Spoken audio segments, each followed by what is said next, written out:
stopped by my classes and asked if I'd like to be involved in a project to help open the school year in August. Feeling honored and excited, I said yes, I would be happy to help. Emily laid out her idea in very broad strokes and indicated she would like me to speak about change. I immediately burst out laughing. Seriously? Change?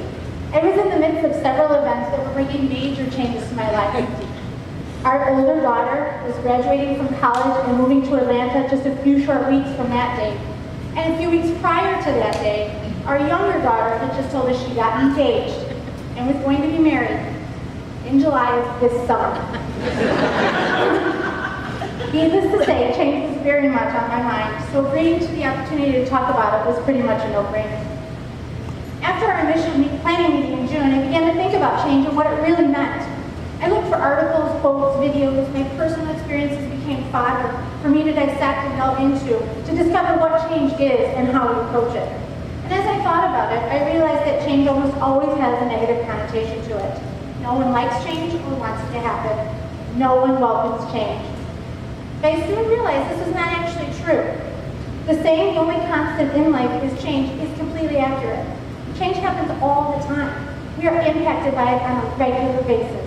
We are almost constantly dealing with change in one way or another. The reason you may not see it that way is due to the way we label and define change. Let me give you some examples.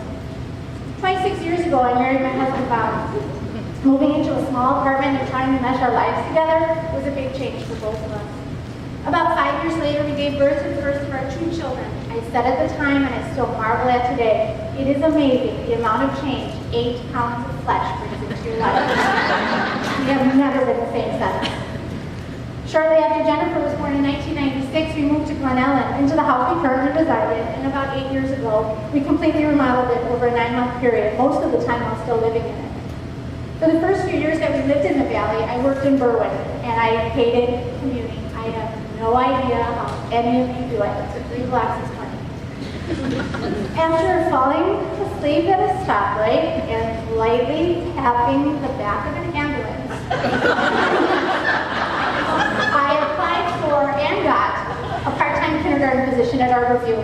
Since I've been at Arbor View, I've changed grade levels several times and taught kindergarten first, second, and fourth. I could continue to bore you with my life story, but the point of all this is that these were major events in my life, major changes. And I am not unique. If I asked you to turn and talk to your elbow partner, you could list all of these and more. Each of these events was full of joy and happiness and moved myself and my family on the path that led us to where we are right now. However, none of these changes were without fear, frustration, sadness, anger, and struggle. But I was very willing to deal with and resolve any of those issues or conflicts that came up along the way. Why? Because these were changes that I welcomed and invited into my life. They were changes I wanted. They were not small things by any means, and they impacted me on a daily basis. And while there were moments of challenge in every one of these events, I was happy to find a way to make these changes become a part of my life. In all honesty, would I really even call them changes? Probably not. They were decisions that my family and I made to do something different. But in reality, they were all changes, just welcome ones. But there's also another type of change. Change we do not welcome or invite. Changes that are forced upon us, inflicted upon us. Our vocabulary changes. Changes we do not ask for. As I mentioned earlier, 3 things and I'll get through. After graduation, Samantha accepted a job in Atlanta. Although I am beyond proud of her and thrilled that she is employed right out of school, this was not a change I asked for. She had a job offer in Chicago, in Naperville, at her father's company. Same money, same benefits, could have lived at home. That changed, I was fine. However, that would not have helped within her best interest and was not a decision that would have moved her on her path. And so I am forced to deal with this change. Jennifer, Arbor View knows, our younger daughter decided to get married in July, this past one, in our backyard, to a wonderful young man I had met only once before. And that was when I picked them up from Great America in 6th grade. before the wedding. Again, not a change I was necessarily prepared for, or one that I even wanted, but it was a change that happened with or without my acceptance. My mom is aging, and dementia runs in her family.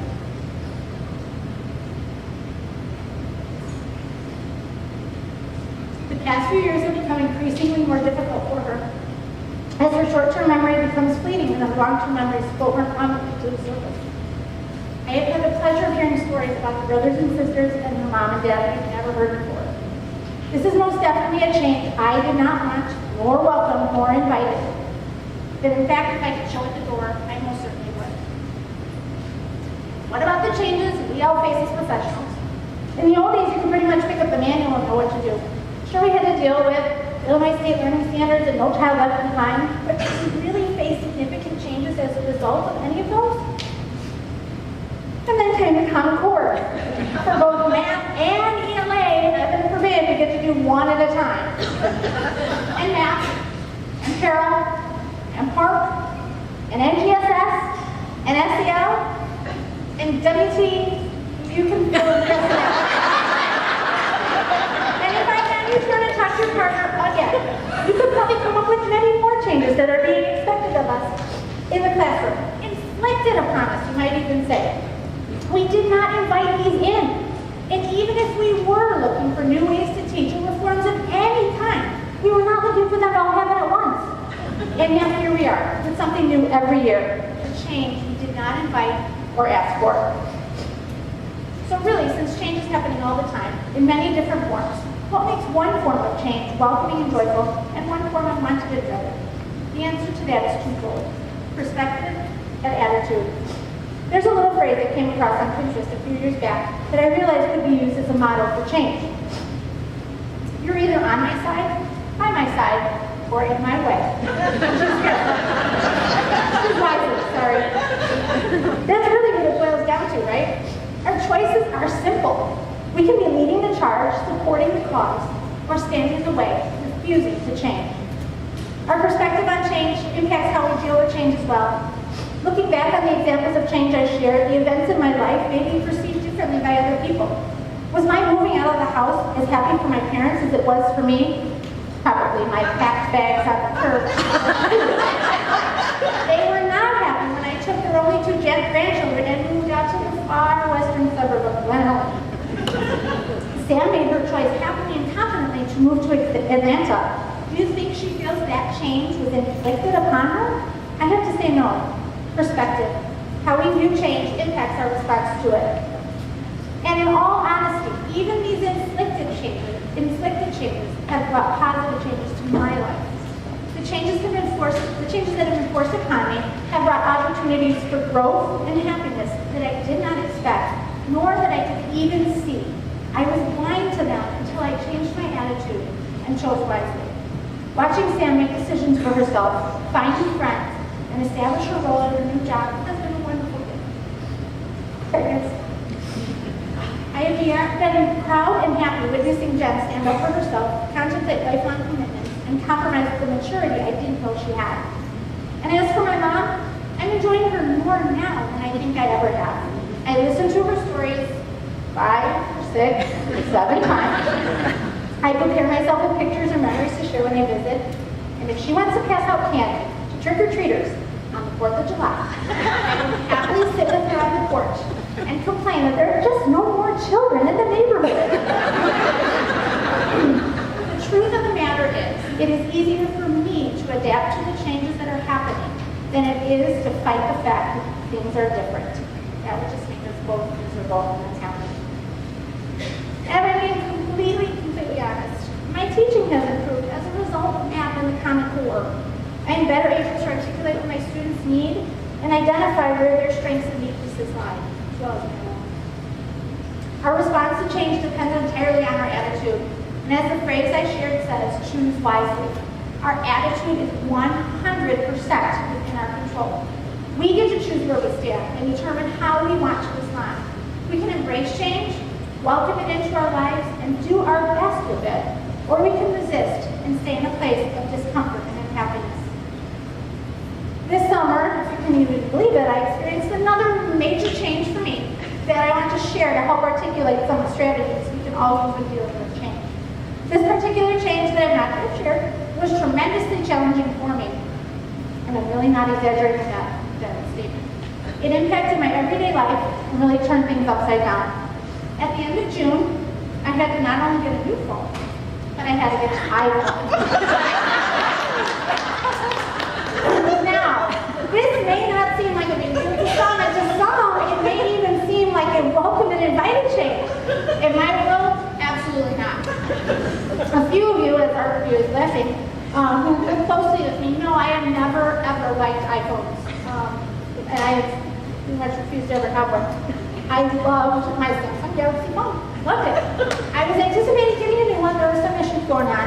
But as long as it was working, I was very content to keep things just the way they were. And then we traveled to Atlanta, where AT&T service was less than stellar and Sam's apartment was in a dead zone. We quickly realized we needed to change carriers. But luckily for us, Verizon was offering a buy one get one free sale on their phones.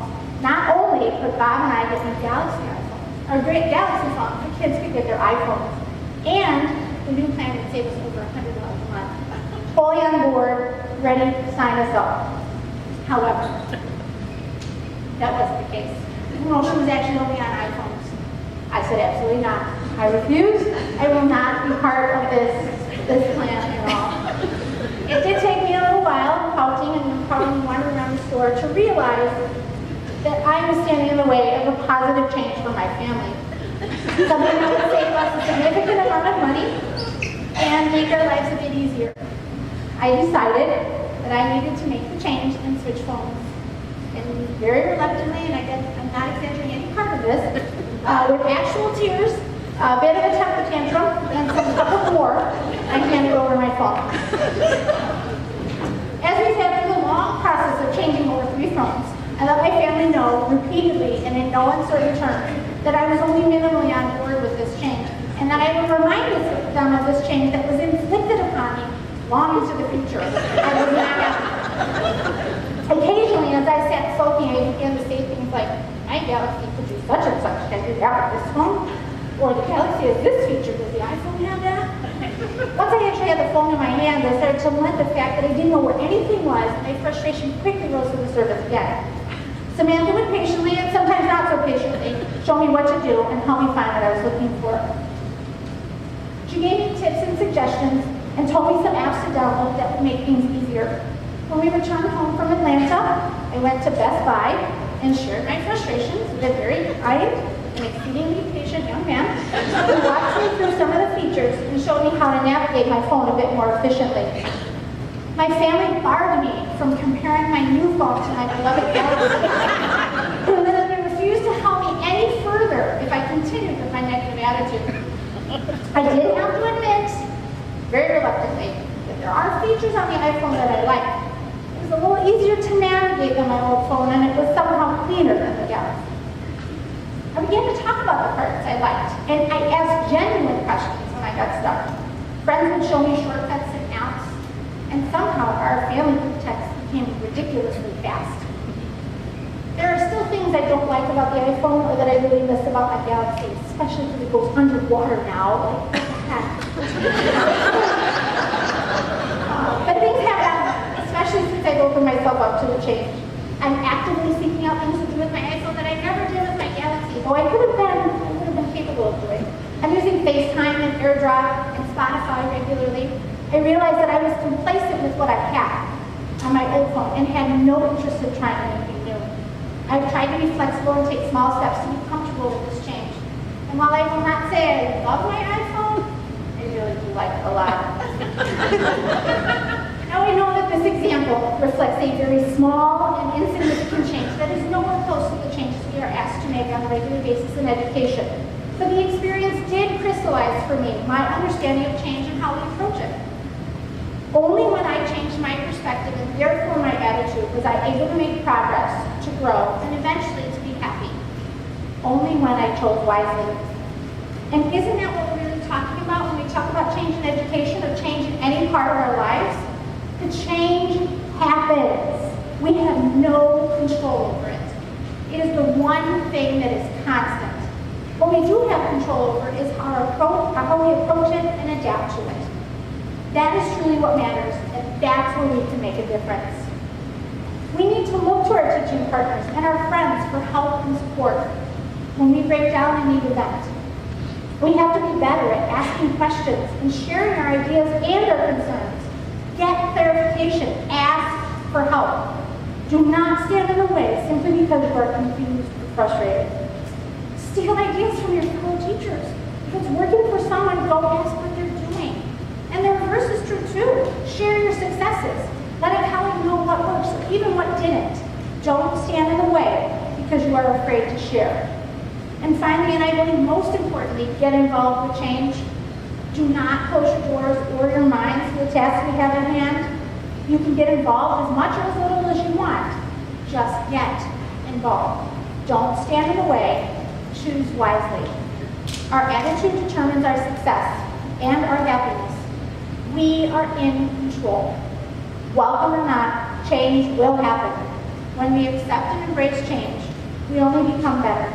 And when we become better, our students become better. Choose wisely. Thank you.